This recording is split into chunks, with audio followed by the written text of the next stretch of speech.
संध्या सभी को।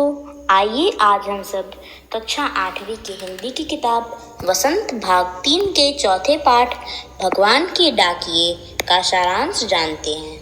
भगवान के डाकिये शीर्षक पाठ की वृथा कविता है।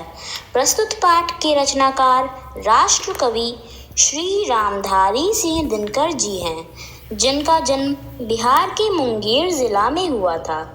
इस पाठ के माध्यम से कवि हमें प्राकृतिक उपादानों के द्वारा प्रेम, समानता, विश्व बंधुत्व, एकता और भाईचारे का संदेश प्रेषित करना चाहते हैं। पक्षी और बादल ये भगवान के डाकिये हैं जो एक महादेश से दूसरे महादेश को जाते हैं। हम तो समझ नहीं पाते हैं, मगर इनकी लाई चिट्ठियाँ पेड़, पौधे, पानी और पहाड़ बाँचते हैं। प्रस्तुत कविता के छंद में कवि ने पक्षी और बादल को भगवान का डाकिया माना है, क्योंकि ये भी इंसान रूपी डाकिये की तरह हम मनुष्यों के लिए संदेश लाते हैं। जिस प्रकार मनुष्य रूपी डाकिये द्वारा लाए गए संदेशों को पढ़कर हम मनुष्यों में सुखानुभूति या दुखानुभूति का संचार होता है, उसी प्रकार पक्षी और बादल भी भगवान द्वारा भेजे गए संदेश हमारे पास लेकर आते हैं, परंतु हम उन्हें समझ नहीं पाते हैं। भगवान के इन डाकियों को क्षेत्र विशेष या कोई बंधन नहीं होता है।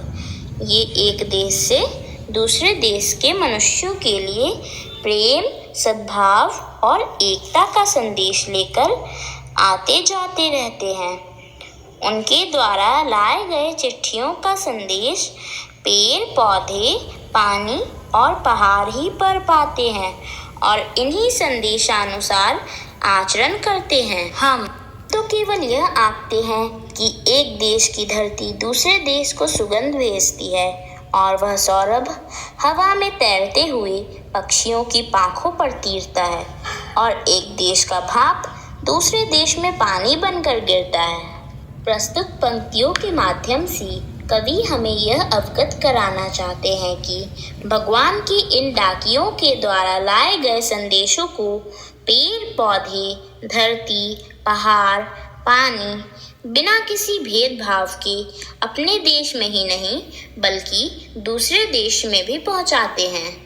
हम मनुष्य केवल यही अनुमान कर पाते हैं कि यह धरती अन्य देशों को सुगंध भेजती है।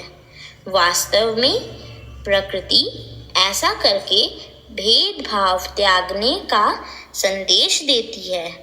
धरती द्वारा प्रेषित सौरभ हवा में तैरते हुए पक्षियों के पंखों पर तैरता हुआ देश की सीमाओं का बंधन तोड़ते हुए किसी भी अन्य देश के वातावरण में घुल मिल जाता है। प्रकृति द्वारा भेदभाव ना करने के एक दृष्टांत यह भी है कि किसी भी देश के नदी, सागर, झील, सरोवर आदि का पानी भाप बनकर उड़ता है और यह भाप ठंडी होने के पश्चात वर्षा के पानी के रूप में अपने देश में ही नहीं बल्कि दूसरे देशों में भी बरस जाती है। धन्यवाद।